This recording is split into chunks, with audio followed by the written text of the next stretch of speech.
हाँ, तो हम डिस्कस करते हैं एक क्वेश्चन, रेजिडेंशियल हाउस को सेल करके रेजिडेंशियल हाउस परचेज करते हैं तो आपके लिए सेक्शन यूज होगी 54। और इससे रिलेटेड एक क्वेश्चन देखते हैं किस तरह से इस डिडक्शन को अप्लाई किया जा सकता है और किस तरह से लॉन्ग टर्म कैपिटल गेन का कैलकुलेशन होगा और किस तरह से शॉर्ट टर्म कैपिटल गेन का एडजस्टमेंट होगा। तो हम बात कर रहे हैं लॉन्ग टर्म है या शॉर्ट टर्म है। सबसे पहले तो ये देखेंगे क्वेश्चन में, फिर उसके बाद उस पर कौन सी डिडक्शन मिलेगी उस पर हम डिस्कस करेंगे। तो एक क्वेश्चन मैं रीड करता हूँ, देखिए क्वेश्चन क्या दे रखा है। दे रखा है इसके अंदर, Shri Arvind is owner a self occupied house which was purchase by him to 15 March 2019 for ₹60,000।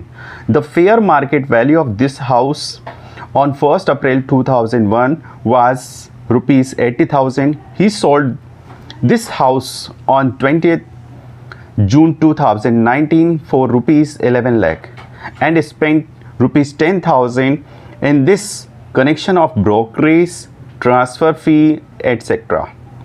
On 18th May 2019, he purchased a new house property for his residence for ₹8 lakh. Compute the taxable income of Sri Arvind under the head capital gain for the assessment year 2020 and 21. Means इसने क्या कहा है, question में कहा है कि mister Arvind एक रहने के मकान के स्वामी हैं जो 15 मार्च 1999 को 60,000 रुपये की लागत में क्रय किया गया था और अप्रैल 2001 में इस मकान का उचित बाजार मूल्य कितना था, फेयर मार्केट वैल्यू। तो हमने एक रूल पढ़ा था, अगर कोई भी रेजिडेंशियल हाउस 2000 से पहले का परचेज किया हुआ है, 2001 से पहले का परचेज किया है तो 2001 का मार्केट प्राइस लिया जाएगा प्लस 2001 का ही आपको क्या लेना पड़ेगा, इंडेक्स, क्योंकि 2001 से पहले हमारे कोई इंडेक्स नहीं है तो 2001 से हमारे पास इंडेक्स स्टार्ट हुए, सो 2001 का हम इंडेक्स लेंगे। सेकंड दिया है, इसने इस रेजिडेंशियल हाउस को 20 जून 2019 को सेल आउट कर दिया, कितने में, 11 लाख रुपए में।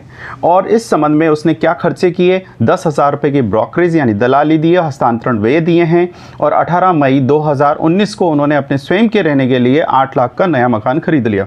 तो अब हमें टाइम पीरियड भी देखना है, ट्रांसफ़र की डेट से और परचेज करने की डेट का जो टाइम पीरियड है वो क्या हमारा टाइम पीरियड मैच होता है 54 के अकॉर्डिंग, अगर है तो हम लगाएंगे। तो देखिए आइए इससे रिलेटेड क्वेश्चन करते हैं, क्या दे रखा है इसने। तो सबसे पहले तो हमारे पास सेल कंसिडरेशन वैल्यू ढूंढेंगे इसकी, तो सेल कंसिडरेशन वैल्यू पकड़ते हैं, इसमें क्या है,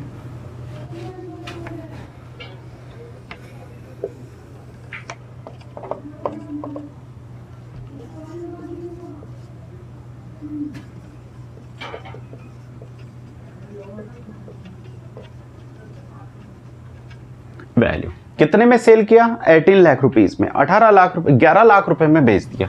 तो ये 11 लाख रुपए जितने में आपने सेल किया है वो सेल की वैल्यू, लेस करेंगे इसमें से ट्रांसफर एक्सपेंसेस। सबसे पहले ब्रोकरेज है या जो भी आपकी है, कितना था, 10,000। तो लेस करने पर जो आएगी उसे हम कहेंगे नेट सेल कंसीडरेशन, कितना, 10,90,000। 10,000 हमारा क्या है, ट्रांसफर एक्सपेंसेस है, तो हमारे पास ये कितना हो गया, 10 लाख और 90,000 का, ठीक है। लेस करेंगे इसमें से, अब हमें क्या देखना है, अब हम परचेज कर रहे हैं या सेल कर रहे हैं, तो इसमें देखिए सेल करने पर सबसे पहले मुझे क्या करना पड़ेगा, टाइम पीरियड देखना पड़ेगा कि ये लॉन्ग टर्म है या शॉर्ट टर्म है। तो हमने लैंड एंड बिल्डिंग के लिए क्या टाइम पीरियड देखा है, यहाँ बिल्डिंग है, बिल्डिंग के लिए क्या टाइम पीरियड दे रखा है, बिल्डिंग के लिए इसने दे रखा था 2 ईयर, 24 मंथ परचेज करने की डेट से और सेल करने की डेट के बीच का पीरियड 24 मंथ से ज़्यादा होना चाहिए। तो देखिए हमारे पास यहाँ पर दे रखी है परचेज करने की डेट और सेल करने की डेट, क्या दे रखी है, date of purchase. Date of purchase हमारे पास क्या दे रखा है,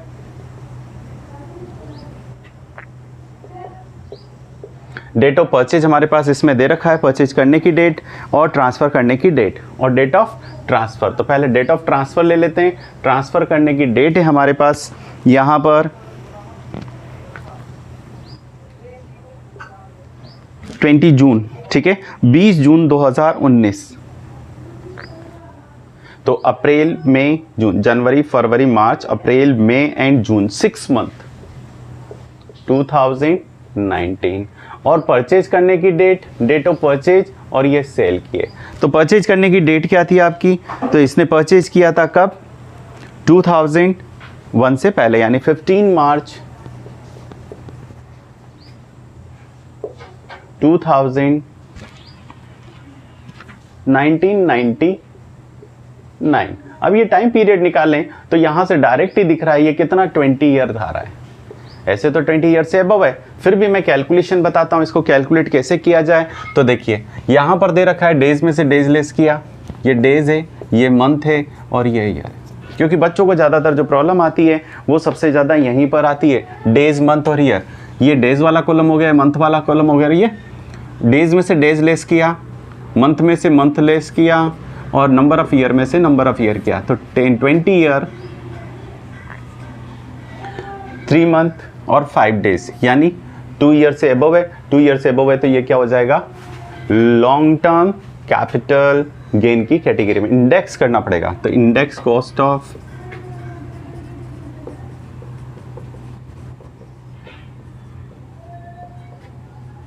एक्विजिशन, ये हमारे पास आ गया, ठीक है। तो इंडेक्स करें, तो इंडेक्स में देखिए किसका करना है, तो अब प्रॉब्लम यहाँ आ गई।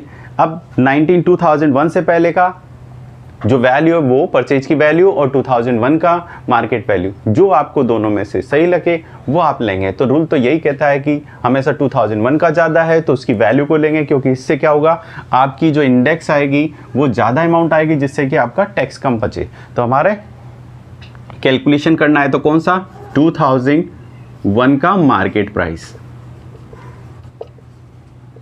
मैंने कौन सा लिया, 2001 का मार्केट प्राइस। तो 2001 का मार्केट प्राइस क्या दे रखा है इसने, 80,000। मैंने 60,000 ना लेकर कौन सा लिया है, 80,000 लिया है, इनटू ट्रांसफर ईयर का इंडेक्स, जिस साल आपने इसे सेल किया है उस साल का इंडेक्स क्या है। तो हमारा 2019 में 2019 का 289 एंड ट्रांसफर ईयर हमारा 2001 से पहले का इंडेक्स हमारा 2001 से स्टार्ट हुआ है, सो 100 एंड इसका इंडेक्स करेंगे तो हमारे पास आ जाएगा कैलकुलेशन करने पर, देखिए 80,000 divide by 100 into 289 is equal to आपके ये हो गया 231,200।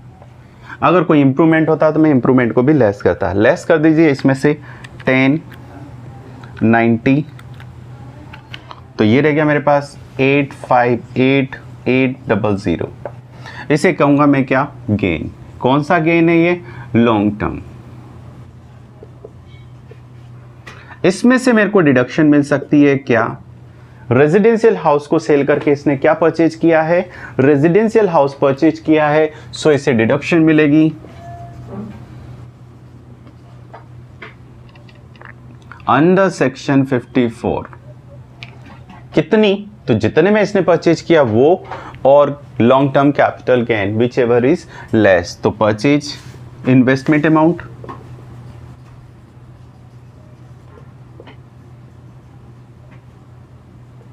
कितना दे रखा है, इन्वेस्टमेंट अमाउंट, इसने 8 लाख रुपए का नया प्लॉट खरीदा है या बिल्डिंग परचेज की है।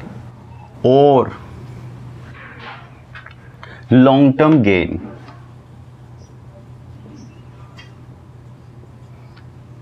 858,800 विच एवर इज लेस। दोनों में से जो भी कम होगा उसी को हम 100% तो लेस करेंगे 8 लाख रुपीस। जो आपके पास गेन आएगा इसको कहेंगे हम कौन सा, long term capital gain, taxable amount.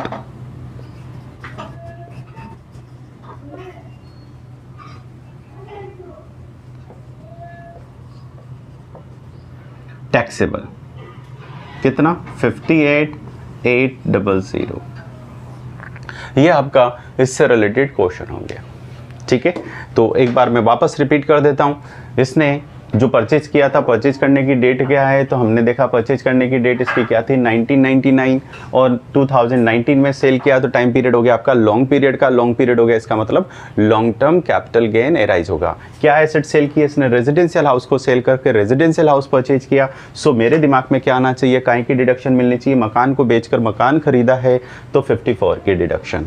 वहाँ डिडक्शन कैसे मिलेगी, तो हमने रूल पढ़ा है इन्वेस्टमेंट अमाउंट और लॉन्ग टर्म कैपिटल गेन दोनों में से जो भी कम हो उसकी डिडक्शन। तो मैंने यहाँ पर उस लैंग्वेज को कंबाइन करके यहाँ लिख दिया इन्वेस्टमेंट अमाउंट आपने कितना किया, तो क्वेश्चन में दे रखा है 8 लाख रुपीज़, और लॉन्ग टर्म कैपिटल गेन आपके पास कितना है 858,800 जो यहाँ आया, विच एवर इज लेस 8, तो हमने इसकी डिडक्शन दे दी और हमारे पास टैक्सेबल पार्ट कितना आया 58,800। ये हमारे पास कुछ इंडेक्स के लिए बिल्कुल क्लियर है। इंडेक्स कब करेंगे, जब लॉन्ग टर्म होगा, 2 ईयर से ज़्यादा है। सो लैंड एंड बिल्डिंग के लिए 2 ईयर्स देखते हैं, इसलिए लॉन्ग टर्म में भी यहाँ देखना है क्या परचेज करने की वैल्यू लूँ या फिर इन्वेस्टमेंट जिस दिन मार्केट वैल्यू है 2001 की उस दिन की, तो दोनों में से जो भी ज़्यादा हो वही लेते हैं क्योंकि इंडेक्स ज़्यादा आएगा। अगर 60 लेता तो कम आता, ये डिपेंड करता है एसएससी पे क्या लेना चाहता है, बट वो अपना टैक्स बचाना चाहता है तो उसको क्या लेना पड़ेगा, जो दोनों में से ज़्यादा। एंड लेस किया और यहाँ पर लेस करके हमने इसका लिया। नेक्स्ट वीडियो में मैं एक और क्वेश्चन डालूंगा जो नेक्स्ट डिडक्शन से रिलेटेड होगी। Thank you.